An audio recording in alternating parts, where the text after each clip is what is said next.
할렐루야, 아멘. 예, 모니터를 좀 줄여주시면 좋을 것 같습니다. 예, 조금만 줄여주시면 될 것 같습니다. 네.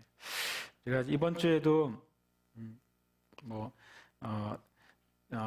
공식적으로 이제 아침에 우리가 이제 뭐 재난 문자를 받으셨겠지만 오늘부터 해서 이제 4월 5일, 그러니까 4월 6일이 이제 초중고 개학으로 연기된 날이잖아요. 그래서 정부나 또 지자체나 어디든지 4월 6일에는 정말 함께 모일 수 있는 그 초중고 학생들이 이 우한 코로나로부터 좀 자유롭게 돼서 모일 수 있는 날이 되기를 바라죠. 그리고 또 그래서 그때까지는 서로 2주간 동안 가능한 한 이렇게 집회나 모임을 자제해 달라.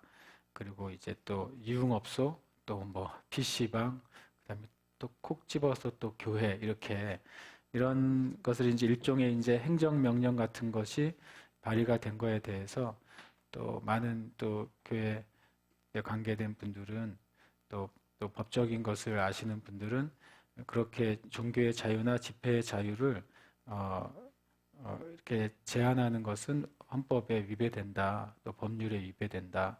또 집회를 제한할 수 있는 것도 실은 야외 집회의 경우에만 공공에 합당하지 않을 때 제한할 수 있다. 이것이 이제 법률적인 대한민국의 헌법이나 법률에서 보장하는 것이다. 그래서 지금 정부에서 하는 것이 옳지 못하다. 이런 메시지들 많이 하고 있습니다. 저도 그것엔 동의합니다. 예, 왜냐하면 우리가 대한민국은 자유민주주의 안에 살고 있고 자유민주주의라고 하는 것은 우리가 개인적인 자유 또 행복을 추구할 수 있는 자유 어떤 사상이든지 개인적인 차원에서는 그것을 충분히 추구할 수 있는 자유가 보장된 나라에서 살고 있고 또 종교의 자유가 보장된 나라에서 살고 있고 사유재산이 보장된 나라에서 살고 있죠. 그리고 또 이동의 자유, 또 집회의 자유, 또 뭔가 내가 결사할 수 있는, 내가 원하는, 내가 주장하는 것을 가지고 사람들을 모을 수 있는 그런 자유가 보장된 나라에서 살고 있는 것이 맞습니다. 그런데 또 한편으로는 저는 그런 행정명령에 우리가 또 그것에 복종할 필요도 있다고 저는 생각해요. 물론 그것이 법으로 따지면 합법적이지 않아요. 분명히 제가 말씀드린 것처럼. 그런데 또 한편으로는 지금 미국도 이제 국가 재난을 선포하고 심지어는 몇 개의 주들은 아예 개인적인 이동을 금지하고 있잖아요. 개인적인 이동을 금지하고 있는 거에 대해서 누구도 이견을 제시하지 않잖아요. 개인적인 이동을 금지하는데 지금 모임은 그 안에서 금지되는 것이나 마찬가지잖아요, 실은요. 꼭 집어서 교회 모이지 마라. 꼭 집어서 어디 유흥업소에 가지 마라. 꼭 집어서 PC방에 가지 마라. 말하지 않더라도 몇 주 동안은 미국 같은 경우는 아예 그냥 개인적인 이동을 삼가해 달라. 이렇게 말하는 정도고요. 이탈리아 같은 경우는 이탈리아도 자유민주주의 국가죠. 그런데 전 국민이죠, 거기는. 전 국민 전체 이동 금지가 됐어요. 전 국민이 지금 이탈리아는 이동 금지가 됐죠. 근데 이탈리아는 하루에 6천 명씩 확진자가 늘어나고 있어요. 제가 생각하기에는 이제 중국의 데이터는 믿을 수가 없고 중국의 데이터는 어떤 분들의 주장에 의하면 중국의 데이터 곱하기 열을 해야 된다. 0 하나 빼고 중국이 사람들에게 데이터를 알려준다. 근데 그것도 못 믿겠다. 열도 못 믿겠다라고 말하거든요. 왜냐하면 우한 폐렴의 확산 속도가 외국에서 보면 엄청난데 중국은 15억이라는 인구에 8만 명 정도가 된다. 그거는 실은 아무도 믿지 않죠.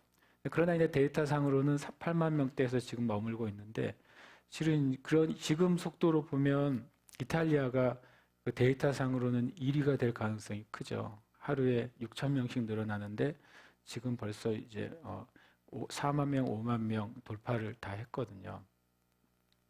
이런 상황 가운데 이탈리아는 전체 국민이 이제 금지가 됐죠. 그렇게 봤을 때 저는 2주 정도 교회나 또 사람들이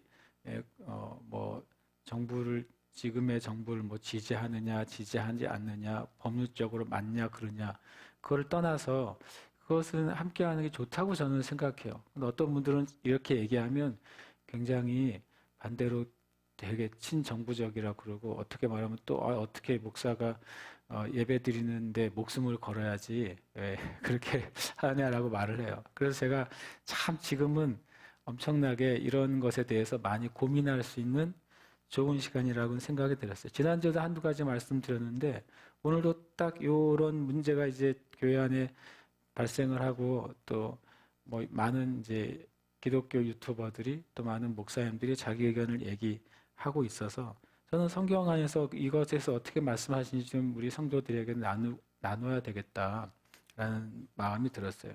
먼저 성경에서 한 가지 중요한 기준이 있어요.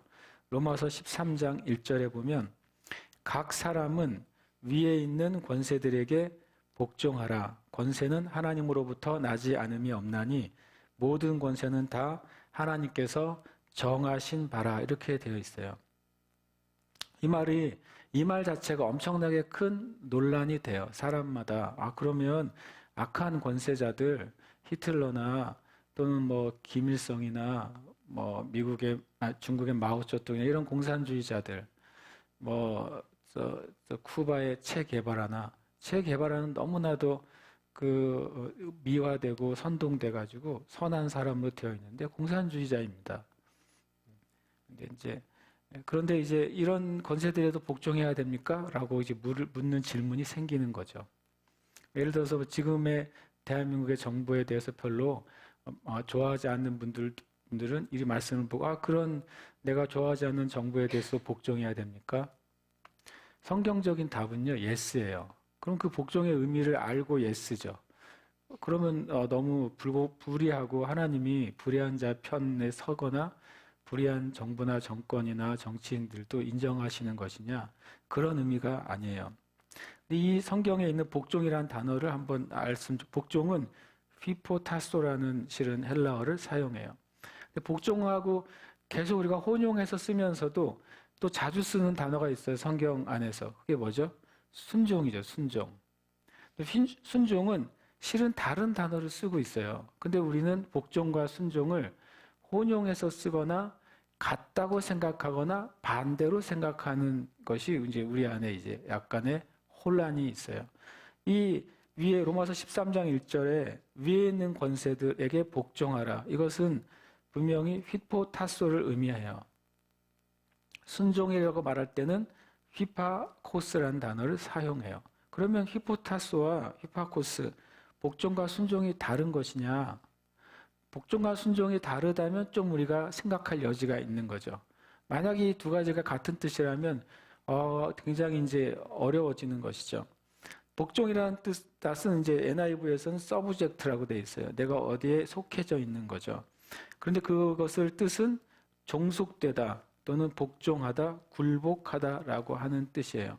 그러니까 내 어떤 힘이나 권세에 의해서 내가 거기에 종속되어 있고 복종하고 굴복하는 걸 의미해요. 휘파쿠스는 오비디언스라는 단어를 써요. 오베이라고 할 때 하는 단어죠. 그것은 경청하다, 응낙하다, 복종하다, 순종하다라는 뜻이에요. 구약에 물론 이제 이 복종과 순종이 다른 히브리어를 사용하지만 우리가 한번 짐작해 볼 수 있어요. 만약에 사무엘이 사울에게 순종이 제사보다 낫고라고 말할 때는 어떤 의미로 순종을 사용했을까요? 밑에 있는 의미로 사용했다는 것이죠. 이 복종과 순종에 대해서 굉장히 개념을 가지고 있는 성경의 인물이 한 명 있었고 예수님께 엄청 칭찬받은 사람이 한 명 있어요. 이 개념을 이해해 가지고요. 마태복음 8장 9절 10절에 보면 함께 한번 읽어보겠습니다. 시작. 나도 남의 수하에 있는 사람이요 내 아래에도 군사가 있으니 이더러 가라 하면 가고 저더러 오라 하면 오고 내 종더러 이것을 하라 하면 하나이다. 예수께서 들으시고 놀랍게 여겨 따르는 자들에게 이르시되 내가 진실로 너희에게 이르노니 이스라엘 중 아무에게서도 이만한 믿음을 보지 못하였노라. 네, 이것은 이제 백부장에 자기의 종을 치유해 달라고 예수님께 초청을 하고 예수님이 가겠다고 합니다. 그래서 집 앞에 갔는데 백부장이 사람을 보내서 이 마태복음이나 마가복음이나 이렇게 좀 본문이 달라요. 어떤 데는 사람을 보냈다 그러고 어떨 땐 직접 나왔다 그래요.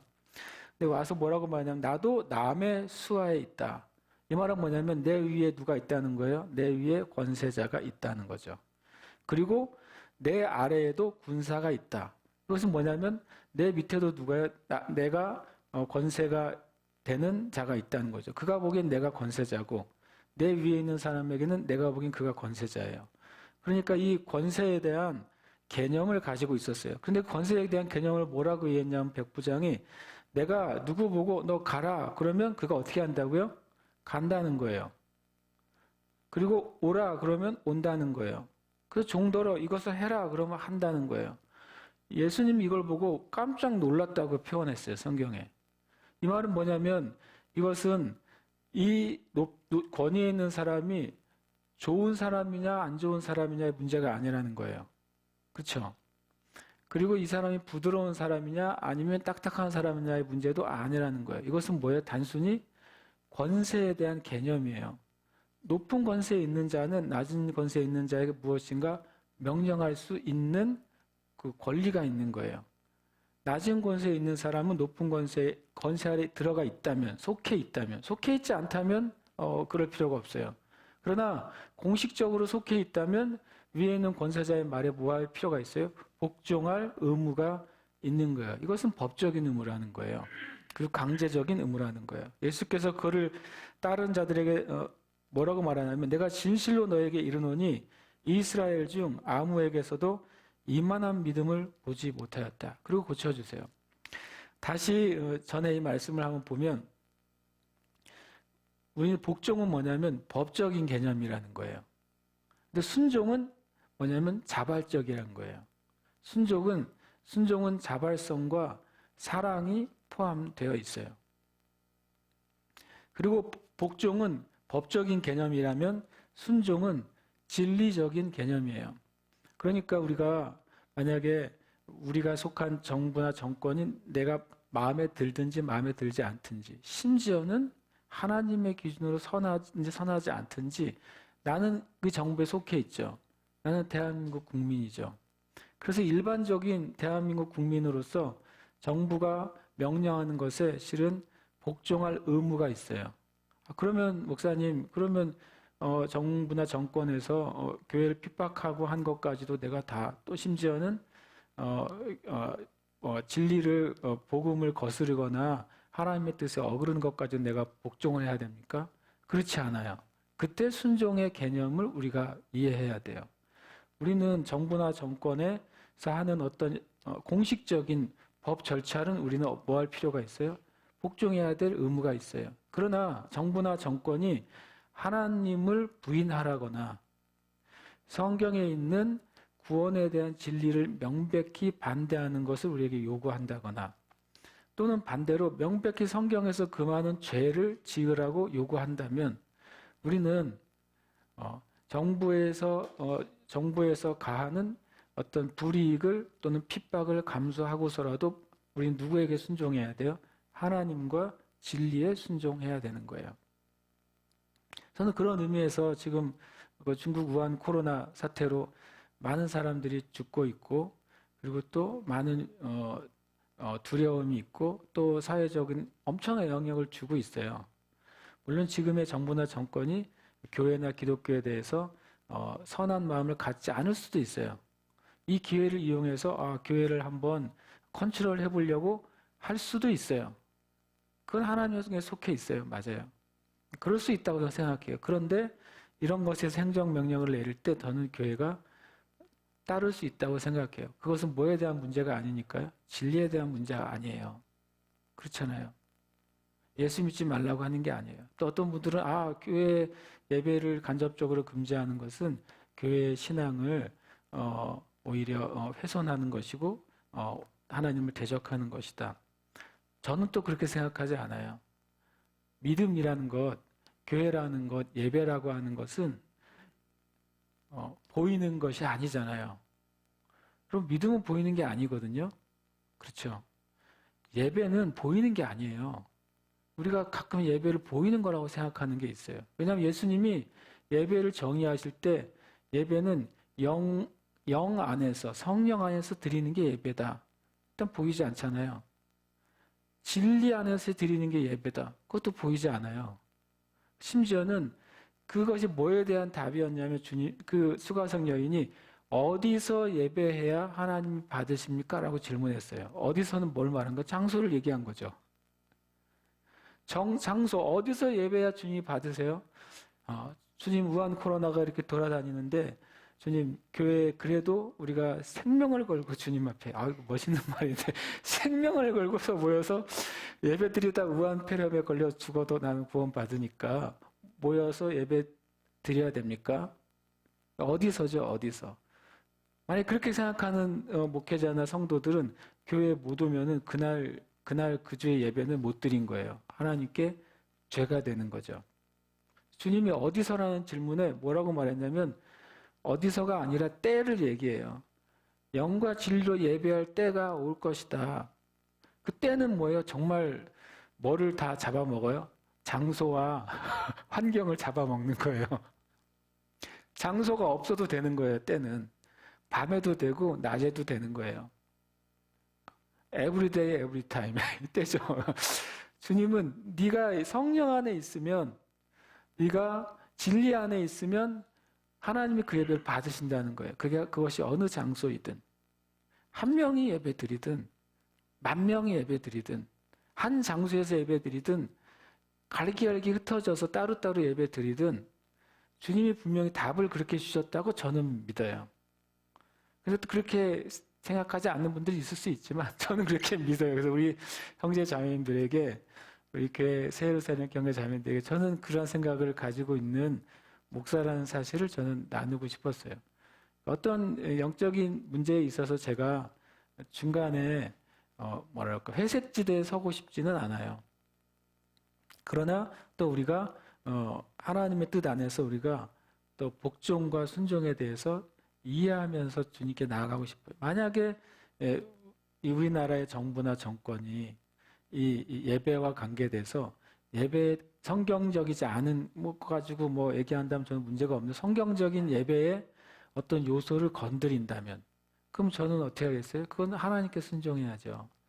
그것 때문에 내가 어떤 불이익을 당하더라도 그것이 우리가 주님께 순종하고 주님의 세우신 권세에 복종해야 되는 성경적인 기준이라고 저는 믿는 거예요. 그래서 저와 여러분이 저는 기도하기는 부활주일에는 같이 만나서 예배 드렸으면 좋겠다 생각하거든요. 또 부활주일이 또 실은 원래 24시간 예배 드리기로 한 날인데 24시간 예배 드리던 딱 그 주에 이 우한 코로나 터져가지고 그 주부터 못 모였잖아요. 와. 이번 새롭게 다가오는 24시간 영광 예배 때는 주님이 풀어주시기를 축복합니다. 그래서 그때 6일날 정상적으로 개학이 되면 그러면 국가적으로 사회적으로 사람들이 모이는 것에 대해서 허용이 되는 거니까 그 다음 주가 바로 이 부활주일이에요. 주님이 6일날 대한민국에 그걸 풀어주시면 우리는 12, 13입니까? 11, 12일입니까? 헷갈리네요. 그때 우리가 이미 준비도 돼 있지 않습니까? 우리 이미 5주 전에 콘티 다 짜놨고 5주 전에 연습 파티면 연습도 해놨고 우리는 그냥 하면 됩니다. 아멘이십니까? 그냥 하면 되니까 그렇게 저는 기도하고 있어요. 그래서 저와 여러분도 그렇게 함께 기도해 주시기를 축복합니다. 네, 오늘 말씀 로마서 10장 5절 10절이 아니라 11절에서 15절까지죠. 15절까지인데 제목을 제가 누구든지 라는 말씀 나눴어요. 함께 말씀 봉독하겠습니다. 성경에 이르되 누구든지 그를 믿는 자는 부끄러움을 당하지 아니하리라 하니 유대인이나 헬라인이나 차별이 없음이라 한 분이신 주께서 모든 사람의 주가 되사 그를 부르는 모든 사람에게 부요하시도다. 누구든지 주의 이름을 부르는 자는 구원을 받으리라. 그런즉 그들이 믿지 아니하는 이를 어찌 부르리요? 듣지도 못한 이를 어찌 믿으리요? 전파하는 자가 없이 어찌 들으리요? 보내심을 받지 아니하였으면 어찌 전파하리요? 기록된 바 아름답도다 좋은 소식을 전하는 자들의 발이여 함과 같으니라. 아멘. 하나님의 의에 대해서 계속 나누고 있는데 이번에는 하나님의 의의 또 한 가지 성격이 누구든지 이 하나님의 의에 접근할 수 있고 누구든지 하나님의 의를 받을 수 있다는 거예요. 근데 그 누구든지 접근할 수 있고 누구든지 받을 수 있는데 성경에 누구든지가 오늘 말씀에 보면 계속 나오는데요. 그런데 제가 오늘 아까 말씀 읽을 때 짐작하셨는지 모르겠지만 파란색으로 되어 있는 것은 누구든지와 동일한 단어들 제가 파란색으로 한번 줄을 쳐봤어요. 근데 특별히 또 누구든지라는 단어가 11절에 성경에 이르되 누구든지라고 되어 있고요. 그리고 13절에는 또 누구든지 주의 이름을 부른 자는 구원을 받으리라 되어 있는데 NIV 성경은 이 두 개의 누구든지를 다른 표현을 해놨어요. 첫 번째로는 anyone이라고 되어 있어요. 그리고 뒤에는 13절은 everyone이라고 되어 있어요. anyone이니까 무슨 말이냐면 많은 사람 중에 어떤 사람이든지 주님을 믿으면 이렇게 될 것이다 그거예요. 그리고 13절에는 예수님을 주의 이름을 부르는 모든 사람은 다 이렇게 될 것이다 라고 말하는 것이죠. 그러니까 이것은 모든 사람에게 기회가 주어져 있지만 그 기회를 받는 사람에게만 해당돼요. 그것이 이제 오늘 말씀을 좀 나누고 싶은 큰 주제이기도 합니다. 먼저 이제 제가 나누고 싶은 게 누가 주인인가 하는 문제예요. 제가 어렸을 때라고 하는 것은 이제 청년부 시절에 제가 그 주일학교 교사를 한 10년 했다고 말씀드렸잖아요. 주일학교 교사 10년 했는데 저하고 별로 어울리지 않게 초등학교 2학년, 3학년 교사만 10년 했어요.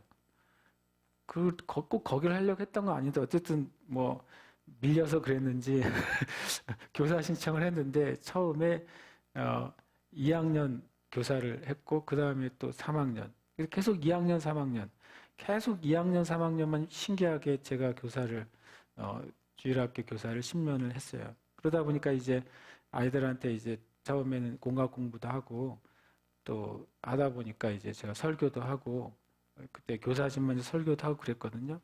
그런데 이제 하나님이 우리의 주인인 거에 대해서 말씀을 전해야 될 때가 됐는데 이게 참 아이들에게 설명하기가 되게 어려웠어요.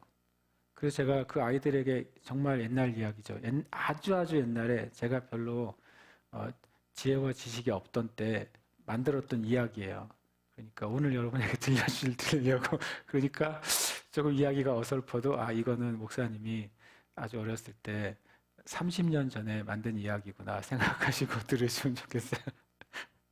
근데 그때 기억을 하면서 그대로 제가 얘기해 보려고 할게요. 아프리카에 한 토인이 있었어요. 어느 날 토인이 자기가 그 강가에 있는 그 강에 장난감 배를 만들고 싶었어요. 그래가지고 나무 조각을 하나 가져다가 작은 조그만 손칼로 아주 정성스럽게 그 강물에 띄울 그 나무 배를 만들었습니다. 그래서 이 나무 배를 이 소년이 아주 잘 만들었어요. 그러면 이 나무 배는 누구 거예요? 대답을 해보세요. 누구 거예요? 네, 그 소년 거죠. 왜요? 만들었으니까요. 뭐 이거는 뭐 초등학교 2학년 애들 그때 똑같이 대답했습니다. 그래서 이제 그 아이가 그 나무 배를 가지고 강에서 이제 딱 띄워놓고 이게 얘가 잠깐 막 뛰어가서 또 밑에서 다시 또 그 나무 배를 다시 꺼내고 다시 또 위로 올라가서 뛰어놓고 이러면 또 놀기 시작했어요. 그러나 어느 날 또 바람이 많이 불고 비가 오는 날 이제 지나니까 비가 오고 나니까 엄청 강물이 불고 물살이 세졌어요. 그래서 이제 또 그 아이가 그래도 나는 이 자기가 정말 아끼는 나무배를 가지고 놀아야지. 그래가지고 또 강물에 그 배를 띄웠는데 그날따라 바람이 엄청 불고 이 강물의 물결이 세져가지고 그 나무배를 잃어버린 거예요. 그러니까 이 소년이 자기가 얼마나 정성스럽게 만든 나무배인데 잃어버리니까 너무 속이 상하고 막 눈물이 나고 그리고 이제 밤에 잠도 안 오고 막 괴로운 거죠. 그래서 그런 와중에 이제 아랫동네 놀러 갔어요. 놀러 갔더니 아주 못생기고 아주 못되게 생긴 놈이 내 배를 가지고 있는 거예요. 그래서 질문할게요. 그 놈이, 못생기고 못되게 생긴 놈이 배를 가지고 있어요. 그 배는 누구 거죠? 누구 거예요? 그 소년 거죠. 원래 내 건데 잃어버렸으니까. 잃어버렸지만 누구 거예요? 소년 거죠. 그래서 가서 얘기했습니다. 못되게 생기고 못생긴 놈한테, 야, 나무배 내 거야, 내놔. 그랬더니 걔가 뭐라고 말하냐면, 무슨 소리야? 증거 있어? 네가 네 거라는 증거. 나는 강물에 떠내려온 그 배를 주워가지고 내가 주웠으니까 내 거야. 라고 빡빡 우깁니다. 근데 아무리 내 거라고 주장을 해도 어쨌든 그 못생기고 못되게 생긴 놈이 내 배를 주웠고, 그리고 자기가 놀고 있으니까 주장을 하는 거예요. 자기 거라고. 그런데 진짜 소유는 누구 거예요? 이 소년의 거잖아요. 그래서 그러면 나중에 결국에는 이 놈이 안 줄 것 같다는 걸 아니까, 그러면 내가 뭐를 주면 내가 너에게 그 배를 나에게 돌려주겠느냐 그랬어요. 그랬더니 그 소년이 못되게 생기고 못생긴 소년이 네가 그렇게 이게 소중한 거라면 너 집에서 키우는 얘네 양 한 마리 나한테 주면 내가 주겠다 그랬어요. 말도 안 되는 거래죠. 이거 원래 내 거고, 그리고 이게 바람이 밀려서 잃어버렸는데 저놈이 그 값을 요구하는 거죠. 그러니까 이 소년이 또 밤에 잠을 못 자는 거죠. 내가 어떻게 내 정말 형제처럼 기르는 양인데 어떻게 저 못생기고 못된 놈한테 줄 수 있을까? 그런데 또 생각해 보니까 그 나무 배가 너무 소중하고 자기한테 귀한 거예요. 그래서 나중에 다음날 정말 눈물을 흘리면서 그 양을 주고 다시 그 배를 찾죠. 그래서 애들한테 제가 물어봤어요. 그 배는 또 누구 거지? 그랬더니 참 그 초등학교 2학년 애들인데 이렇게 말하더라고요. 당연히 그 소년 거죠. 그러더라고요. 그래서 왜 그 배가 소년 거지? 물어봤어요. 그때 애들이 아니 원래 그 소년이 만들었잖아요. 그리고 또 값을 주고 다시 되찾아왔잖아요. 라고 말을 하더라고요. 그래서 내가 그래 니네 말이 맞아. 원래 그 하나님이 우리를 만드셨기 때문에 우리는 하나님 거지. 그리고 우리가 어떻게 잘못해가지고 마귀의 손에 우리의 그 생명이 빼앗겨졌는데 다시 하나님이 예수님을 값을 주고 다시 우리를 사오셨기 때문에 우리는 다시 하나님 거야. 물론 다 스토리가 다 100% 싱크로율이 맞는 건 아니에요. 뭐 배가 생명이 있는 것도 아니고. 제가 30년 전에 애들한테 이제 궁색하게 설명하기 위해서 말했죠. 그런데 이야기는 좀 별거 아니지만 그 내용은 진실이에요. 누가 주인이냐면 그 만드는 자가 주인이에요. 창조한 자가 주인이에요. 이 사실이 얼마나 중요하다는 걸 전 많이 깨달아요. 왜냐하면 저와 여러분이 내가 누군가에 의해서 창조됐다는 사실을 어느 정도 믿고 어느 정도 내 생각 속에 인식이 되느냐는 거예요. 그냥 하나님 나를 만드셨으니까 내가 살아가죠 라고 하는 것은 아주 단순한 믿음 맞습니다. 그런데 그것이 더 진짜가 되고 더 깊이 느껴지면 저 여러분은 정말 하나님이 나를 창조하셨기 때문에 하나님이 나의 실제적인 주인이구나. 여러분과 저의 정말 실제적인 주인이에요. 생명의 주인이기도 하고 하나님이 창조하셨기 때문에 내 인생의 진짜 주인이에요. 우리는 주인을 경험해 보지 못했기 때문에 그 잘 의미를 모르지만 저와 여러분이 그걸 더 알게 되기를 축복해요. 저와 여러분에게 속한 모든 것, 생명도 시간도 혹 여러분이 노력해서 얻었든 누구한테 받았든 가지고 있는 모든 소유도 그 하나님 안에 속해 있다는 것을 우리는 분명히 알아야 돼요. 그런데 하나님은 정말 자비롭고 은혜로우신 주인이시라는 거예요. 우리에게 완전한 자유를 주시는 주인이에요. 그래서 우리가 너무 큰 자유를 얻었기 때문에 나에게 주인이 있다는 사실을 사람들이 잊어버리고 살아요. 내 인생에 주인이 있다. 그 사실에 하나님이 나에게 주신 그 자유와 사랑이 너무 커가지고 내가 주님께 종속돼 있다는 사실을 자꾸 까먹는 게 우리예요. 그게 또 저이기도 합니다. 그또 누가 주인이냐면 값을 주고 사는 자가 주인이에요. 값을 주고 사는 자. 우리가 시장이나 뭐 마켓이나 인터넷으로 뭔가 물건을 사는데 내가 산 물건은 내가 만든 건 아니죠. 그러나 내가 합당한 값을 치렀으면 그건 내 거예요. 그렇죠? 만든 사람이 와서 나한테 내가 만들었으니까 달라고 할 수 없어요. 왜냐하면 값을 내가 줬으니까. 이 두 가지를 만족하면 우리는 주인이 돼요. 거기에 뭐 그런 거는 뭐 입으로 안 넣었어요. 누가 나한테 줬다든지 뭐 이런 거는 그것도 값을 준 거니까 어쨌든. 그런데 저나 여러분은 이중적으로 하나님의 소유라는 사실을 알아야 돼요. 예수님을 안 믿는 사람은 첫 번째 상태에서 주님이 주인이에요. 아직 그들은 예수님이 값을 주고 자신을 사오셨다는 사실을 믿지 않기 때문에 두 번째 조건에 해당되는 상황에서 하나님을 주인으로 인정하지는 못해요. 그래서 하나님을 주인으로 인정하지 않는 사람도 이 첫 번째 조건, 만든 자가 주인이라는 조건 안에서는 모든 인류는 당연히 하나님에게 속해 있고 모든 인류의 주인은 하나님이에요. 저와 여러분이 하나님의 의를 얘기할 때도 하나님이 우리 인생의 주인이시기 때문에 우리 안에는 선한 어떤 것이 오더라도 하나님 외에는 올 수가 없어요. 우리가 그 사실을 더 굳게 붙잡으시기를 축복합니다. 그러니까 이 이제 베이스 안에서 오늘 이제 말씀을 나누고 싶은 거죠. 11절에 보면 성경에 이르되 누구든지 그를 믿는 자는 부끄러움을 당하지 아니하리라. 전에 나왔던 말씀이죠. 9장에도 나왔던 말씀인데요. 이것은 이제 이사야 28장 16절 말씀이에요. 우리가 졸리고 평화하지 않도록 그 가정에서 또 너무 풀어지지 않도록 다시 한번 말씀 읽겠습니다. 시작. 그러므로 주 여호와께서 이같이 이르시되 보라 내가 한 돌을 시온에 두어 기초를 삼았노니 곧 시험한 돌이요 귀하고 견고한 기초돌이라 그것을 믿는 이는 다급하게 되지 아니하리로다. 아멘.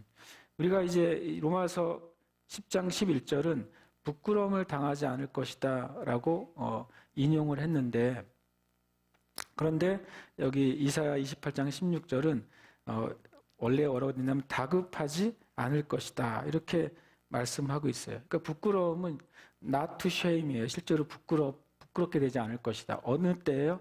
마지막 심판 때 주님 앞에 부끄러움을 당하지 않고 의인으로서 구원받은 백성으로서 인정을 받을 거라는 거예요.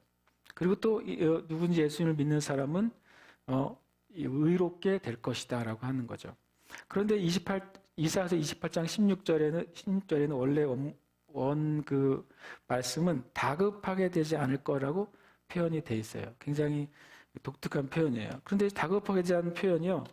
제가 이거 보면서 성경을 보면서 지금 우리 대한민국과 열방에 딱 이 말씀이 정말 정확한 말씀이라는 걸 알았어요. 이사야 28장 16절 NIV는 끝에 뭐라고 되어 있냐면요. Never be shaken with panic 이라고 되어 있어요. 절대로 패닉의 상태에 되지 않을 것이다. 지금 다 온 천지가 패닉이잖아요. 공포와 두려움과 어찌할 바를 모르는 상황 가운데 지금 전 세계가 확 빨려 들어갔는데 이 이사야서 28장 16절은 마치 지금의 세대에 주시는 말씀처럼 예수님을 믿는 사람은 결코 패닉에 들어가지 않을 거라고 말하고 있어요.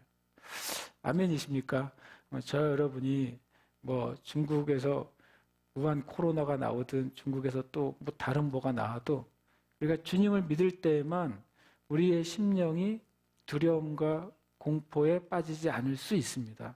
그러나 만약에 다른 이 중국의 우한 코로나 말고도 다른 작은 일에도 우리가 주님을 붙잡고 있지 않으면 아주 작은 일에도 우리는 어떻게 돼요? 패닉에 들어가는 거예요. 어찌할 바를 알지 못하고 정말 갈 바를 알지 못하고 선택할 바를 알지 못하고 수많은 사람들이 또 수많은 교인들이 예수님을 굳게 붙잡지 못해서 어떤 현상이 일어나요? 이걸 해야 되나 말아야 되나 아주 작은 일 가지고 조급해하면서 이 일을 어떻게 하나라고 전전긍긍하는 거예요. 혹시 지금 이 시간 함께 예배드린 여러분 가운데 작은 일 때문에 전전긍긍하고 있다면 분명히 여러분은 예수님을 굳게 붙잡지 못한 결과예요. 성경 그렇게 말씀하고 있거든요. 이 견고한 기초돌인 예수 그리스도를 굳게 붙잡는 사람은 절대로 흔들리지 않을 것이고 부끄러움을 당하지 않을 것이고 패닉 가운데 빠지지 않을 것이다. 성경은 이렇게 말씀하셨으니까 우리는 성경이 진리이고 사실이라는 것을 믿는 사람들이잖아요. 그러면 이 말씀을 기준으로 했을 때 내가 지금 만약에 내 마음에 수치심이 있고 두려움이 있다면 나는 주님을 온전히 붙잡지 않은 거예요. 내 마음 가운데 흔들리는 마음과 어떤 부분에 있어서 정함 없는 마음이 있다면 우리는 정말로 주님을 온전히 견고하게 붙잡지 못한 결과예요. 말씀은 우리 자신이 어떠한지를 명확하게 분별해 주는 말씀의 검이에요. 여러분, 저와 여러분이 오늘 이 로마서 10장 11절 말씀, 이사야서 28장 16절 말씀의 검을 가지고 여러분의 마음을 한번 그어 보시길 바래요. 그래서 내가 다급해하고 있고 부끄러워하고 있고 패닉에 빠져 있다면 주님을 붙잡으셔야 돼요. 주님이 어떤 분인지를 다시 한번 봐야 돼요. 또 이 11절 말씀은 이런 메시지를 우리에게 줘요. 누구든지 구원받을 기회가 있다는 메시지를 우리에게 주고 있어요. 누구든지 구원받을 기회가 있다. 그 구원받을 기회는 유대인이나 헬라인에게 다 있다고 말씀하고 있죠. 12절에 보면 유대인이나 헬라인에게 차별이 없다. 이 예수님을 통해 받는 그 의와 구원은 차별이 없어요. 유대인과 이방인에게 그동안 차별이 있었어요. 유대인들은 선민이라고 생각했고 이방인들은 주님께서 버린 자들이라고 생각했어요. 유대인들은 하나님의 택한 백성일 뿐만 아니라 율법을 받은 또 율법이 있는 백성이라고 생각했고 유대인들은 법 없는 자들, 야만인들이라고 생각했어요. 그래서 유대인들만 이 율법으로 말미암은 하나님의 의를 얻을 수 있다고 생각했어요. 만약에 이방인이 하나님을 믿고 하나님의 의를 얻으려면 어떻게 해야 됐어요? 유대인이 되어야 되는 거예요. 할례를 행하고 율법을 지키겠다는 선서와 고백을 하고 유대인의 복장을 하고 유대인의 전통을 지키면서 살면 유대인의 의를 얻을 수 있다고 하는 차별이 있었어요. 그러나 예수님을 믿음으로써 얻게 되는 의는 누구든지 구원받을 기회가 있어요. 1차적으로 유대인이나 헬라인 그리고 또 모든 사람이에요. 모든 사람에게 12절을 보면 그를 부르는 모든 사람에게 부요하시도다라고 말씀하고 있어요. 그리고 또 이 말씀은 동일하게 누구든지 구원받을 조건이 동일하다는 것을 얘기해 주고 있습니다. 예수 그리스도를 믿는 사람이 다 구원받을 것이라고 말하고 있어요. 믿는다고 하는 표현이 우리가 believe잖아요. 근데 믿는다고 하는 표현의 원어의 의미는 최소한 서너 가지의 의미를 가지고 있는데요. 첫 번째로 믿는다고 하는 것은 그를 신뢰한다고 하는 거예요. 믿음 안에는 신뢰한다라고 하는 것을 표현하고 있어요. 신뢰는 뭘까요? 신뢰요. 만약에 높은 곳에 누가 올라갔을 때 아버지가 밑에서 뛰어내리면 내가 받아줄게. 그러면 이제 아이는 두려움 없이 뛰어내려요. 그 뛰어내릴 수 있는 근거는 뭐예요? 아버지가 나를 받아줄 거라고 신뢰하기 때문에 그래요. 아버지는 충분히 나를 받아줄 수 있고 받으려고 하는 마음이 있고 그런 능력이 있다고 신뢰하는 거예요. 그래서 아이들은 높은 곳에서 그냥 뛰어내리라 그러면 어떨 때는 너무 과감하게 막 뛰어내리는 걸 우리가 보거든요. 그것은 신뢰하기 때문이에요. 예수를 믿는다고 하는 것은 예수님이 나의 죄를 용서해 주실 수 있고 용서해 주시기를 원하신다는 사실을 우리는 신뢰하는 거예요. 만약에 내가 예수님께 갔는데 예수님이 나를 거절하시면 어떡하나? 혹 나의 이 상태를 보고 예수님이 웬만하면 내가 받아주겠는데 너는 진짜 안 되겠다. 이렇게 말씀하시면 어떡하나? 이런 게 있으면 우리가 주님을 신뢰하지 못하는 거죠. 주님을 신뢰한다고 하는 것은 주님은 나를 정말로 받아주시고 용납해 주시겠구나라고 하는 것에 대한 신뢰가 생기는 게 믿음이에요. 그리고 또 믿는다고 하는 건 두 번째 의미를 어떤 의미를 가지고 있냐면 의지한다는 의미를 가지고 있어요. 내가 그분을 의지한다. 우리가 피곤할 때 의자에 앉습니다. 근데 만약에 의자 다리가 다 썩어 있으면 썩어 있는데 내가 의자에 앉으면 어떻게 돼요? 엄청 낭패를 보겠죠. 근데 내가 그 의자가 튼튼하고 앉으면 내 몸이 편해질 거라고 하는 그것은 내가 무엇을 의지해서 앉게 돼요? 이 든든한 의자를 의지해서 앉게 되는 거죠. 그래서 이 믿는다고 하는 것은 의지하는 것을 말해요. 그러니까 내 인생의 문제에 있어서 근본적으로는 내 영혼의 문제죠. 내 마음의 진정한 평안과 영혼의 구원의 문제에 있어서 오직 예수님만을 의지하는 거예요. 다른 것은 마치 나무가 썩은 의자 같은 거예요. 마호멧을 의지하면 내가 그 의자에 앉는 순간 아주 뒤로 동그라지면서 머리가 깨질 거예요. 내가 부처를 의지하고 그 의자에 앉으면 똑같이 내가 나동그라져서 피가 나고 손해를 볼 거예요. 실제적으로는 생명을 잃죠. 영적으로는. 이 땅의 어느 종교도 내가 완전히 의지해서 내 생명과 삶을 완전히 맡길 수 있는 존재가 없어요.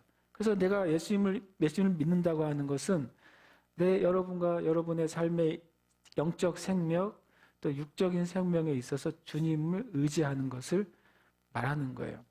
그 다음에 또 예수님을 믿는다고 하는 건 첫 번째 신뢰한다, 첫 번째는 두 번째는 의지한다, 세 번째로는 그를 따라간다는 것을 의미하는 거죠. 믿는다고 하는 것은 따라가는 거예요.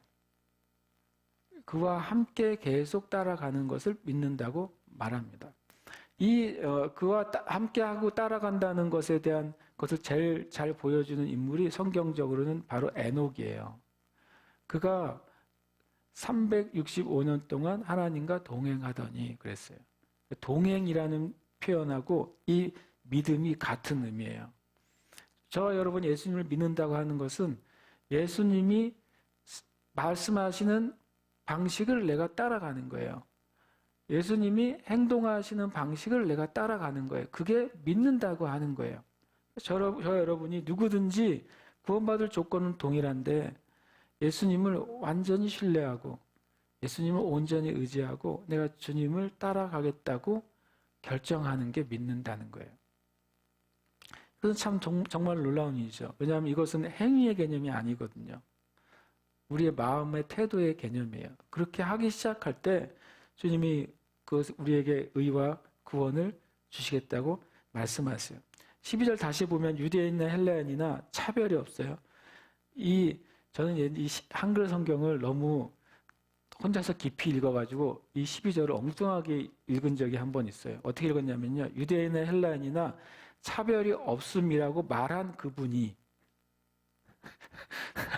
이해되세요? 말한 그분이 말씀하신 분이 주께서 모든 사람의 주가 되셨다라고 나는 이해를 한 거예요. 옛날에요. 제가 참 가끔 내 방식으로 말씀을 이해할 때가 있어요. 그런데 원래 의미는 뭐죠? 유대인이나 헬라인이나 차별이 없음이라 그리고 문장이 끝나요. 그래서 한 분, 원래는 same이라고 돼 있어요. 같은 한 분이신 주님이 동일한 분이 모든 사람의 다 각자의 주인이 되신다는 거예요. 모든 사람의 주인은 동일하다는 거예요. 어떤 사람의 주인은 부처고 어떤 사람의 주인은 마호멧이 아니라는 거예요. 알라가 아니라는 거예요. 모든 인류의 주인은 바로 같은 주님이신 바로 하나님이시고 예수님이시다고 말씀하는 거죠. 그를 부르는 모든 사람에게 부요하시도다. 뭐에 부요해요? 하나님이 의를 주시는데 부요하시고 생명을 주시는데 부요하시고 영생을 주시는데 부요하시고 부요하다는 표현은 넘치다는 거예요. 하나님이 또 능력을 주시는데도 부요하시고 은혜를 베푸시는데도 부요하시다. 주님이 아끼시거나 부족한 적이 없으시다라고 말씀하시는 거예요. 누구든지 구원받을 조건은 조금 아까 나눈 것처럼 예수 그리스도를 믿는 자예요. 믿는다는 것은 다시 말하면 신뢰하는 것, 의지하는 것, 그리고 따라가는 거예요. 그리고 두 번째 여기서 조건은 주님의 예수 그리스도를 부르는 자라고 말하고 있어요. 부르는 자, 부르는 자. 예수님을 부르는 자는 실제로 내가 예수님을 내 입으로 시인하는 자를 말해요. 내 삶 가운데서 예수님이 나의 주인 되신다는 사실, 예수님이 나의 구원자가 되신다는 사실을 내 삶 가운데 시인하고 고백하고 자랑하는 자. 그런 사람이 바로 구원을 받을 거라는 거예요. 물론 우리가 굳이 나 예수님 믿어요라고 말하지 않아야 될 상황도 있어요. 그러나 내가 예수님 믿는 자라는 사실을 숨기지 않아야 될 때 숨기지 않는 것. 그것이 바로 예수 그리스도를 부르는 거예요. 실은 로마 시대 때에는 굉장히 극악한 때였죠. 실은 교회엔 특별히 더 그랬습니다. 그래서 황제를 숭배하는 그 황제의 표시와 황제에 숭배하는 그 향을 가지고 다니면서 지나가는 사람에게 이 황제께 예를 올려라 그러면 사람들이 향을 거기서 받아서 그 향로에 넣으면서 그 황제에게 그 예를 올리는 거예요. 그러면 얘는 로마 시민으로서 좋은 시민. 근데 만약에 누가 나는 그 황제에게 향을 올리고 그 신으로서 예우를 갖출 수 없다고. 왜 그러냐? 그러면 나의 주인은 예수 그리스도입니다. 라고 그리스도인들은 고백했다는 거예요. 왜냐하면 당시 황제는 정치적인 왕이 아니라 신으로 추앙받아졌어요. 신이라고 여겨졌어요. 그러니까 이 신이라고 여겨진 황제를 나는 거절하고 난 예수님의 이름을 부르는 자다. 나는 예수님이 나의 주인이시고 예수님이 나의 신이라고 그리스도인들이 고백한 것이죠. 그때 그 결과는 실은 생명을 잃는 거였어요. 지금 시대에는 그런 요구를 받는 경우는 우리나라에는 없어요. 그러나 실은 내가 예수님의 이름을 내 예수 믿는 자라는 사실을 꼭 저는 제가 목사라는 사실을 드러내야 될 때 제가 숨긴다면 참 주님의 이름을 부르는 자가 아닌 거예요. 저와 여러분이 내가 예수님 믿는 사람이라는 것을 알려야 될 때, 또 알려야 될 상황일 때 알리는 자연스럽게 난 그리스도인입니다. 누가 또 이제 교회에 대해서 예수님에 대해서 또 반대하는 말을 할지라도 그렇게 말을 하더라도 나는 그리스도인이고 원래 예수님은 그런 분도 아니고 바른 교회나 바른 그리스도인은 그런 사람이 아니죠라고 우리가 말하면 되는 거예요. 그러나 저와 여러분이 예수님을 믿고 부르는 자 안에 또 있는 줄 믿습니다. 그리고 이것이 더 견고해지시기를 축복합니다. 13절에 보면 누구든지 주의 이름을 부르는 자는 구원을 받으리라. 이 말은 요엘에서 2장 32절 말씀이에요. 같이 한번 말씀 봉독하겠습니다. 누구든지 여호와의 이름을 부르는 자는 구원을 얻으리니 이는 나 여호와의 말대로 시온산과 예루살렘에서 피할 자가 있을 것이며 남은 자 중에 나 여호와의 부름을 받을 자가 있을 것임이니라. 요엘서 2장에서는 온 천지가 재앙으로 뒤덮일 때, 특히 참 신기하게도 요엘에서는 이제 메뚜기 재앙 얘기를 했단 말이죠. 지금 또 이제 우한 코로나가 온 세계를 덮고 있는데 아프리카 동북부에서 시작된 또 메뚜기 떼가 파키스탄을 넘어가지고 인도 접경 지대로 접근을 하고 있다고 그러잖아요. 그래서 뭐 이미 파키스탄은 농작물의 30% 이상이 다 그 메뚜기 떼 갉아먹혀졌고 또 소말리아 뭐 그런 이디오피아 이런 지역은 뭐 더 심각한 피해를 입었다 그래요. 뭐 메뚜기 사이즈가 막 7cm, 8cm 이러더라고요. 그래서 어떻게 이렇게 무식하게 이렇게 큰 메뚜기가 있나 이런 생각이 들 정도로 혹시 기사를 보셨으면 그 그림이 나오는데 손바닥만 해요. 들고 있는데 보니까 날개까지 포함하니까 그런 메뚜기 떼들이 지금 수천억 마리가 아프리카에서 파키스탄까지 꽤 멀거든요. 그 거리를 날아왔고 중간에 돌아가실 분들은 돌아가셨지만 그 또 날아오면서 중간중간에 또 새끼를 베고 새끼를 낳는데요. 이 메뚜기들이 어미가 한번 새끼를 낳을 때 300개의 알을 부화한다 그러더라고요. 그러니까 중간에 많이 돌아가셔도 계속 나오면서 오니까 계속 불어나는 거죠. 또 그 지역에 있는 땅에 있는 모든 곡식과 식물을 다 먹으면서 오니까 참 실은 또 무시무시한 일이 벌어질 수도 있어요. 중국 같은 경우에. 그렇지 않기 위해서 좀 어떻게 보면 우리가 기도해야 될 것 같아요. 누가 중국을 위해서 기도를 하다니요. 그런데 주님이 분명히 원수를 사랑하고 원수를 위해 기도하라 그랬는데 중국을 위해서 기도를 못 하겠습니까? 그다음에 그 중국이 그것도 두려워해가지고 그 파키스탄과 중국 접경지대에 어떤 조치를 취했느냐면요. 오리떼를 갖다 놨잖아요. 오리떼 20만 마리. 그래서 제가 이것도 참 코미디 같은데 그 오리가 하루에 그 메뚜기를 400마리까지 잡아먹는데요. 그래서 제가 생각해 봤어요. 그래, 오리떼 20만 마리가 하루에 한 마리가 400마리씩 먹어봤자 얼마나 먹겠어요. 근데 그 메뚜기 떼가 뭐 3천억 마리인가 뭐 그러는데, 그래서 제가 참 중국 정부도 어떻게 해볼 방법이 없나 보다. 그러니까 오죽했으면 오리떼를 전국에서 모아다가 20만 마리를 모아놓고 있겠어요. 참 인간이 얼마나 아무것도 아닌지 그냥 뉴스를 들으면 그냥 피부에 막 와 닿아요. 그런데 이 요엘서 2장 32절에 보면 그런 온 천지를 진동하는 재앙과 심지어 하나님의 심판이 올 때에도 어디에 남은 자가 있을 거라고 말하냐면 시온산과 예루살렘에서 피할 자가 있을 것이다. 이렇게 말을 합니다. 시온산과 예루살렘은 전에 지난주 금요일인가요? 그때 말씀을 나눴는데 이 구약에서는 아브라함이 이삭을 바쳤던 모리아산이 바로 그 시온산과 예루살렘에 있는 그 구릉지입니다. 그리고 다윗 때에는 다윗이 그 전염병을 막기 위해서 아라우나의 타작마당에서 하나님께 화목제의 번제를 드리고서 그 천사의 그 전염병이 멈췄던 곳이 바로 여기 또 시온산과 예루살렘 그 지역입니다. 신약에 와서는 다 아시는 것처럼 바로 예수님께서 십자가에 못 박혀 죽으신 장소가 바로 시온산과 예루살렘 그 지역이고요. 여기는 한 지점이 아니라 그 전체 구릉지대를 얘기합니다. 그리고 또 이곳은 바로 성전이 세워진 장소고 지금도 성전산이라고 불려지고 모스크가 있는 장소죠. 이것은 지역적으로나 또 역사적으로나 또 영적으로 바로 구원의 장소예요. 특별히 더 영적으로 구원의 장소가 시온산과 예루살렘이죠.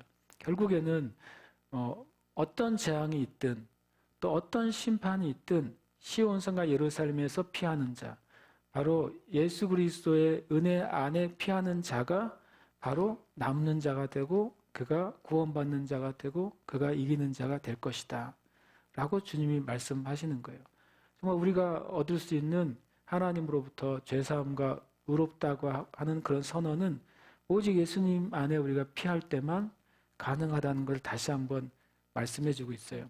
그래서 14절과 15절에 그런즉 이 그들도 다 보면 누구든지 해당되는 거죠. 그들이 믿지 아니한 일을 어찌 부르리요? 듣지도 못한 일을 어찌 믿으리요? 전파하는 자가 없이 들으리요?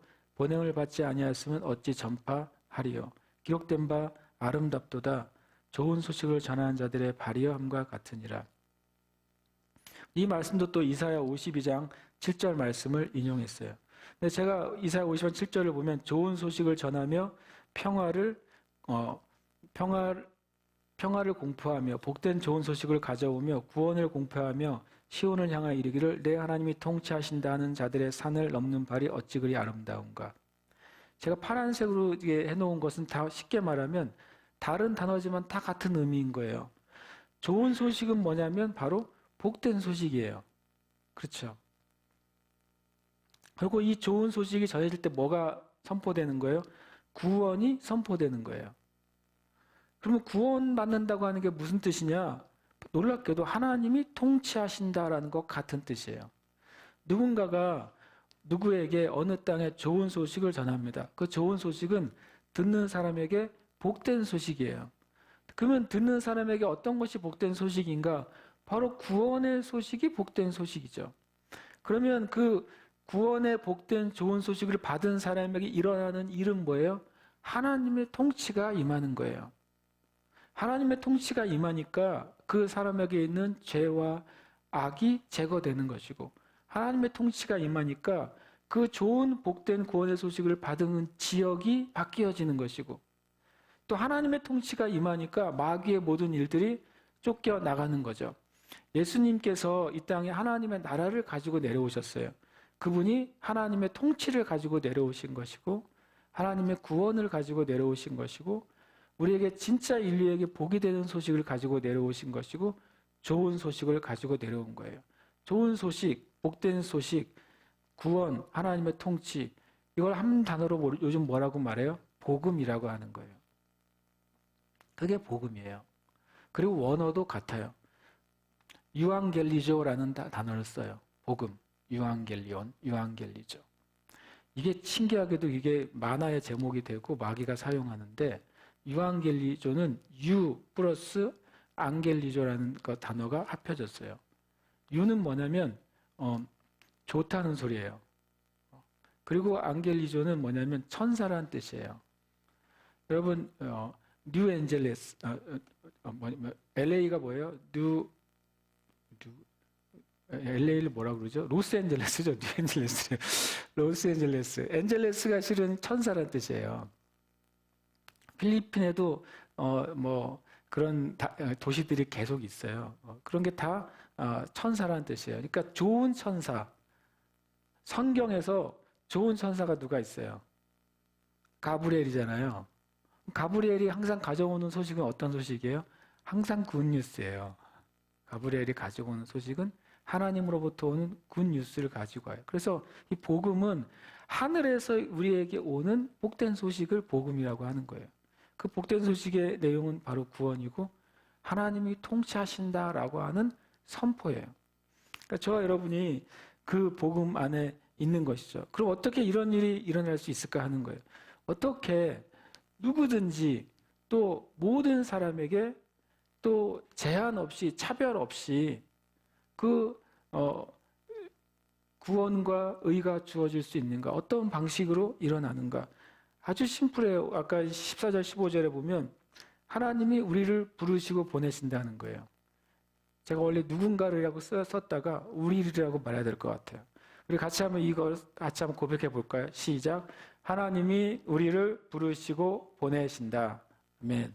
한 번 더 우리에다가 여러분의 이름을 넣어서 크게 한번 고백해 봅니다. 시작. 하나님이 공령을 부르시고 보내신다. 아멘이십니까? 아멘. 어떻게 이 복된 소식, 구원의 소식, 하나님의 통치의 소식이 전해져서 사람들이 구원받게 될까? 그건 첫 번째 하나님이 저와 여러분을 부르시고 보내신다는 거예요. 누구에게 보내시느냐? 그것은 하나님이 여러분에게 맡겨진 누구는 다 다른 것이죠. 여러분은 누구에게인가 보내심을 이미 받았어요. 우리가 예수님을 믿었다면. 그 누군가를 찾으시면 돼요. 두 번째, 똑같이 여기다가 이거 같이 읽겠습니다. 시작. 우리가 좋은 소식을 전파한다. 한 번 더 이름을 넣어서 자기 이름을 넣어서 선포하겠습니다. 시작. 공령이 좋은 소식을 전파한다. 아멘이십니까? 자, 여러분 이렇게 하면 돼요. 우리는 하나님이 나를 부르셨고 누군가에게 또 어떤 상황에 또 무엇인가에 보내셨어요. 그리고 보내실 거예요. 그러면 우리는 좋은 소식을 전파하면 돼요. 좋은 소식. 죽어가는 사람에게 당신에게 살 수 있는 길이 있어요? 말하면 돼요. 외로운 사람들에게 당신과 함께하는 분이 있어요? 라고 말해주는 거예요. 힘들어하는 사람에게 당신에게 힘이 될 소식이 있습니다. 라고 말해주는 거예요. 그게 우리가 전파하는 좋은 소식이 되면 돼요. 그리고 세 번째 같이 읽겠습니다. 시작. 누구든지 좋은 소식을 듣고 믿게 된다. 아멘. 누구든지에 여러분이 기도하는 그 사람을 넣으시면 돼요. 누구든지에 여러분이 생각하기에 정말 하나님 만나지 않으면 그 인생이 참 어렵겠구나 하는 사람을 넣으면 돼요. 그 누구든지 좋은 소식을 여러분을 통해 저를 통해 듣고 믿게 돼요. 하나님은 이 방식으로 이렇게 단순한 방식으로 사람을 구원하시겠다고 결정하신 거예요. 주님이 만약에 이 단계를 정말 불교처럼 무슨 팔정도 해가지고 수십 개, 수백 개의 계율을 다 지켜야 되도록 계속 단계를 올라가야지 해탈하도록 하셨으면 우리 예수 믿는 거 정말 어려울 거예요. 또 무슬림처럼 평생도록 선행을 행하고 메카에 한 번은 가야 되고 또 뭐 하루에 5번씩 기도해야 되고 뭐 이런 거 하면은 정말 구원받기 어려울 거예요. 그런데 주님이 딱 3단계예요. 여러분이 예수 믿게 된 것도 이 누구든지 여러분에 넣으면은 여러분은 좋은 소식을 듣고 믿게 됐어요. 아멘이죠. 그러면 그 여러분에게 누군가가 좋은 소식을 전해준 거예요. 그리고 또 그 누군가는 하나님부터 보냄을 받아서 여러분에게 전해줬어요. 이게 놀랍지 않습니까? 저 여러분이 받은 그 복음은 하나님으로부터 왔어요. 사람으로부터 온 게 아니라고요. 왜냐하면 이 복음이 하나님께 있는 복음이 누군가에게 전해지고 그를 불러서 보냈고 계속 복음은 지금 실려 있는 거예요. 그리고 누군가에 실려서 또 나에게 전파가 됐고 다 누구로부터 온 복음이에요? 하나님으로부터 왔죠. 하나님으로부터 저 여러분이 복음을 들었고 그 하나님으로부터 의롭게 되고 구원을 받았어요. 이것이 정말 얼마나 큰 은혜인지 모르겠습니다. 다 함께 우리 기도하고 싶습니다. 처음 제가 나눴던 그 어설픈 옛날 이야기를 기억하셨으면 좋겠어요. 하나님은 우리를 창조하셨어요. 그래서 우리는 하나님의 소유입니다. 모든 사람이 그렇습니다. 여러분이 알고 있는 예수님을 거절하는 사람도 하나님이 창조하셨기 때문에 하나님이 소유가 되십니다. 모든 사람이 하나님의 소유예요. 여러분 우리가 주님 앞에 우리의 마음을 좀 드려서 기도하고 싶어요. 그리고 하나님께서 예수님을 값을 주시고 피값을 주시고 저와 여러분을 구원하셨어요. 우리가 하나님 나의 주인입니다.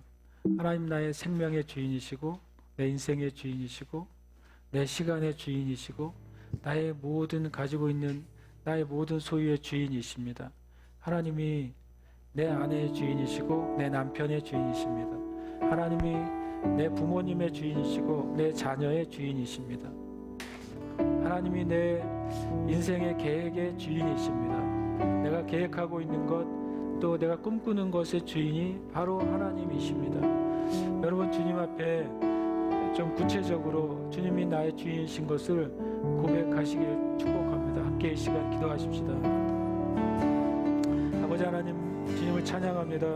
주님이 나의 주인이십니다. 내 생각과 마음의 주인이십니다.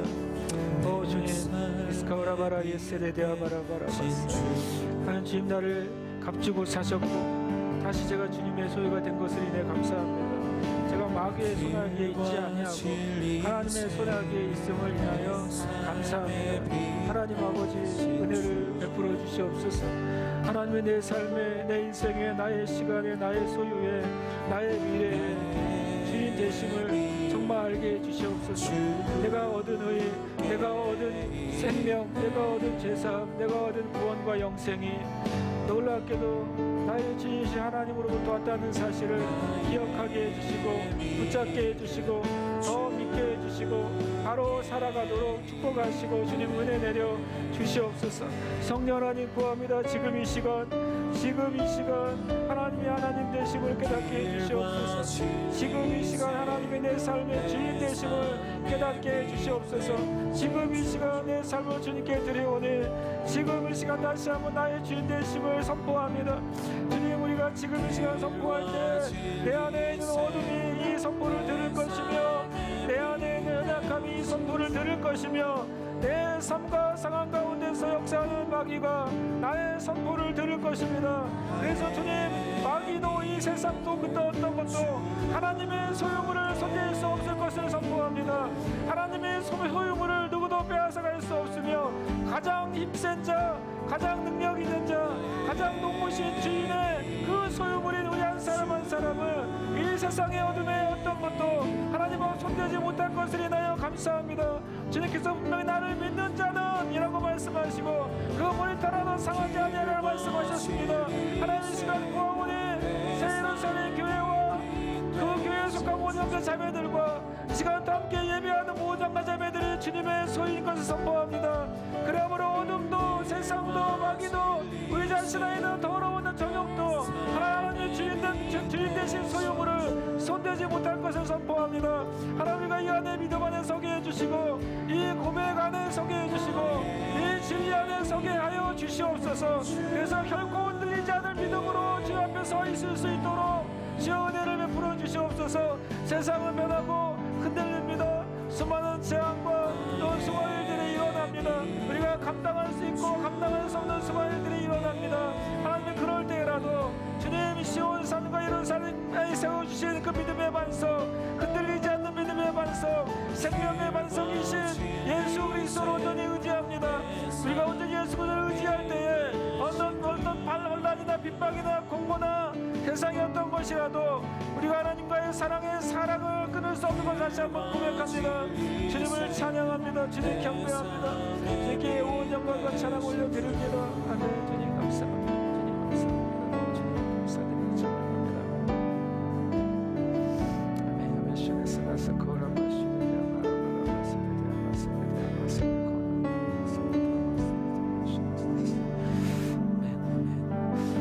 하나님이 지으신 것은 선하시다고 말씀하셨습니다.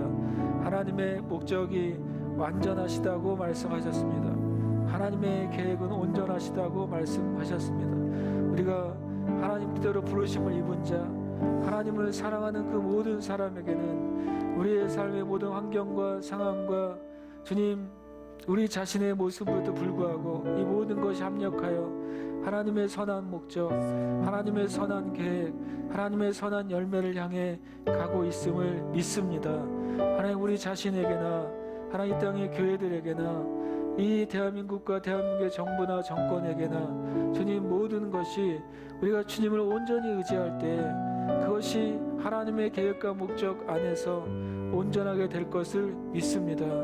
하나님, 우리가 더 주님 앞에 우리 자신을 겸손하게 하게 해주시고 실제로 우리의 삶을 주님 앞에 엎드리게 하시며 하나님을 온 마음을 다해 신뢰하고 의지하고 따라가도록 주님 은혜를 허락하여 주시옵소서. 오직 예수님을 통해서만 주시는 그 놀라운 하나님의 의와 제사함을 인하여 감사드립니다. 그래서 오늘 이 시간 다시 한번 우리가 고백한 것처럼 주님이 나의 온전한 주인 되심을 다시 한번 고백합니다. 그럴 때 주님의 주인 되신 주님의 보호, 주인 되신 주님의 공급, 주인 되신 주님의 인도함이 우리에게 더할 것을 인해 감사드립니다. 시간도 주님께 감사드리며 함께 예물을 드립니다. 하나님, 이 예물을 통해 드린 형제자매들의 가정과 산업과 손길 위에 복의 복을 더하시고 주님께서 성경에서 약속하시고 언약하신 은혜들을 가정 가운데 형제자매들 가운데 또 하나님 그 산업과 직장과 그 모든 영역 가운데 더하여 주시옵소서. 주님께 감사와 찬양 올려드립니다. 살아계신 예수님 이름으로 기도합니다. 아멘. 함께 찬송하시면서 주님 앞에 봉헌하겠습니다.